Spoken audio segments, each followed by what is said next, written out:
আসসালামু আলাইকুম। দেশ এবং দেশের বাইরে থেকে যারা আমার এই ভিডিওটি দেখছেন, কৃষি কথা ইউটিউব চ্যানেল থেকে জানাই আন্তরিক শুভেচ্ছা অভিনন্দন। শুরু করছি আজকের প্রতিবেদন। সঙ্গে আছে আমি এরশাদ হুসাইন। আজ আমি পাবনা জেলার সুজানগর উপজেলার আমিনপুর থানার ছোট্ট একটি গ্রাম 24 মাইল ঘোষপাড়া, এখানে আসছি এক গাজনার বিলে আমাদের পন্টু ভাইয়ের ভ্রাম্যমাণ খামারে। উনি দীর্ঘদিন যাবৎ হাঁস লালন পালন করে আসছেন। আমরা সেই খামারে তার সাথে কথা বলবো যে উনি এই খামারে, এই ভ্রাম্যমাণ খামারে কীভাবে পরিচালনা করে থাকেন। চলুন সেই খামারের সাথে সরাসরি কথা বলি এবং জেনে নেই এই খামার করে তিনিটা কতটা লাভবান আছেন।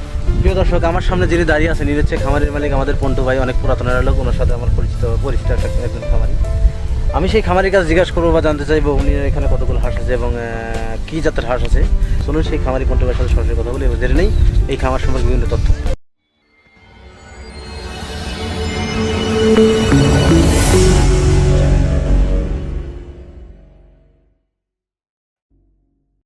পন্টু ভাই, আসসালামু আলাইকুম। কেমন আছেন ভাই? খুব ভালো আছে।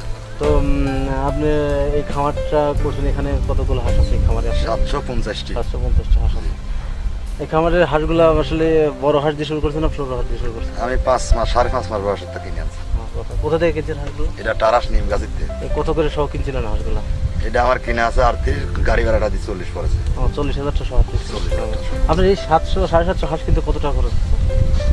ওটা আমি হিসাব করি হারি নাই। তারপরে মনে করেন যে 40,000 টাকা করে গড়ে আমি গাড়ি ভাড়া দিয়ে পড়েছে, এই হিসাবটা করলেই ভাড়া যাবে। 2 লাখ 2.5 লাখ টাকার মতো হাঁস কিনে আসছেন। তো আপনি যে হাঁসগুলা এখন কি পরিমাণ ডিম দিচ্ছে? এখন মনে করেন যে শতকরা 40%। তো আপনি এটা তো আসলে এটা তো ভ্রাম্যমাণ খামার। আপনি ভ্রাম্যমাণ খামার বলতে আপনি এক স্থান থেকে আরেক স্থানে নিয়ে যাচ্ছেন হাঁসগুলো খামার, তাই তো? তো আচ্ছা, আমি এদের কিছুদিন আগে আপনাকে ফোন দিয়েছিলাম বা আপনার সাথে যোগাযোগ করছিলাম। আপনি কোন জায়গায় ছিলেন? আপনি ওই নিসিনপুর কুড়িপাড়া। কুড়িপাড়া। ওখান থেকে আপনি এখানে আসার কারণটা কি? ওখান থেকে আনার কারণটা কি, মনে করেন আমার গাছ নারবিলের হামুকির ফ্যাট বেশি আর নদী অঞ্চলে অসুখ বিসুখ বেশি। এই কারণেই আমি ওখানে দিলাম। দেশের বাড়ির পানি ভালো, খাদ্য ভালো, এই কারণে প্রিয় দর্শক, উনি যেহেতু ওনার ভ্রাম্যমাণ খামার ওইখানে ছিল, ওইখান থেকে এখানে আসার কারণটা হচ্ছে তার কাছে সরাসরি শুনলেন।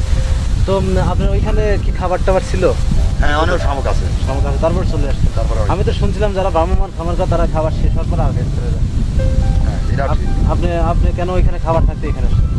এখানে আসার কারণে লেগে নদী অঞ্চলে পানির প্রয়োজন বেশি, অনেক রোগ বেশি, এই কারণে ওখান থেকে চলে আসা। প্রিয় দর্শক, উনি যেখানে ছিলেন ওখান থেকে আসার একটাই কারণ হচ্ছে সেখানে যে নদীর পানিটা আছে, পানিতে ভাইরাস বেশি থাকে, যাদের হাঁসের রোগ হওয়ার সম্ভাবনা থাকে। এই জন্য উনি নদীর পানি ছেড়ে দিয়ে বিলের পানিতে গাজনার বিলে উনি নিয়ে আসছেন। তো আপনি এখানে হাঁসগুলো এখন কতগুলো ডিম দিচ্ছে? 300 ডিম দিচ্ছে। 300 ডিম কত টাকা বিক্রি করছে? 23-24। কেন এত কত করে সব বিক্রি করেন হাঁস ডিম? মনে করেন যে যারে পুরি নাস 12 মাস বয়স, 10 মাস বয়স, 9 মাস বয়স, 8 মাস বয়স, তার ডিম একটু বড়।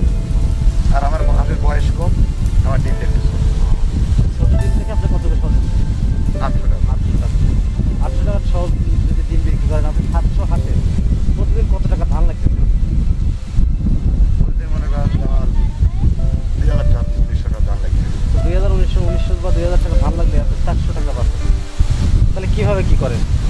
আশায় আছে যে আল্লাহ সামনে দিবি। তার মানে আরো কেবল 300 ডিম দিচ্ছে, সামনে আরো বেশি ডিম দিলে আপনি তখন কি ডিমের দাম বাড়বে আর কি? ডিমের হ্যাঁ, ডিমের দাম না বাড়লে পারে মনে করেন যে আল্লাহ দিলে আশা করছি 750 হাঁস, 500-600 ডিম উঠতি, তাহলে কিছু হলে আল্লাহ দিলে আর বাঁচবি। এই কারণেই আশায় গেছি। খরচটা তো একই থাকবে, খরচটা তো আর বাড়বে না। না, খরচ ধরা আমার কমে আসবে। কেন কমে আসবে? কেন? যখন ডিম ধরে যাবি তখন ধান 3 মণ খাচ্ছে, এখানে 1 মণই হওয়া যাবে। কেন এটা?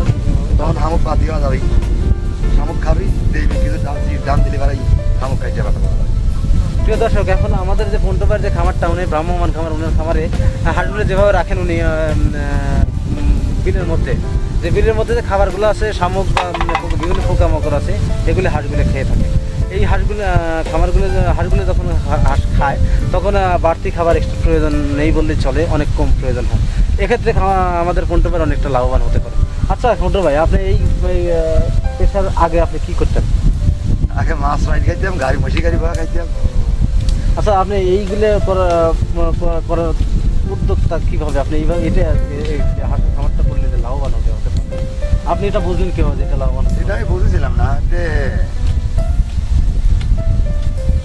মহিষ বেজেলাম বাজ বসিল যে মালয়েশিয়া লটারি পাইলাম যে লড়াই দাম পিঠা আর যাই পাইলাম না ঘুরিয়ে বেড়াচ্ছি এখন তাই আসবে তে পাশে নাই করে দিলাম 5 না লাস্টে হাঁস কিনে নিলি কিন্তু তারপরে বাকি সাইডে আসি নিজেই খাবার ভাগি ছাড়ার কারণটা কি? মানে বাকি ছাড়ার কারণটা কি 3 মাস ডিম পার হাঁস দেখি কিনে নিয়ে এলাম 3 মাস ওই হাঁসের পাশে পিছনে আমি চুক্তি করে দিলাম যে আমি করে ঘুরিয়ে রাখালে 500 টাকা ইনকাম করে ঘুরিয়ে রাখাই খরচ আমার প্রতিদিন 400 টাকা সংসারে খরচ আজকে আমি যাবি ভাই আর 500 টাকা প্রতিদিন থাকা লাগে সে বললে থাক কিন্তু 3 মাস আর এই হাঁসের পিছনে আর আয় নাই আর সংসারে লাল ভাত দিতে নিয়ে তখন আমি বললাম যে আমার হাঁস কিনে নিলাম বেশি দাও ভাগ করে দাও এই হাঁসে করলে যে তুমি তাহলে ভাগ করে নাও আমি বেশি দেবো আমি 2 লাখ টাকা দিয়েছিলাম 550 হাঁস পাইছিলাম ভাগ করে নেওয়ার পরে আর করলে আমি এত হাঁস আর কোনে বেশি দেবো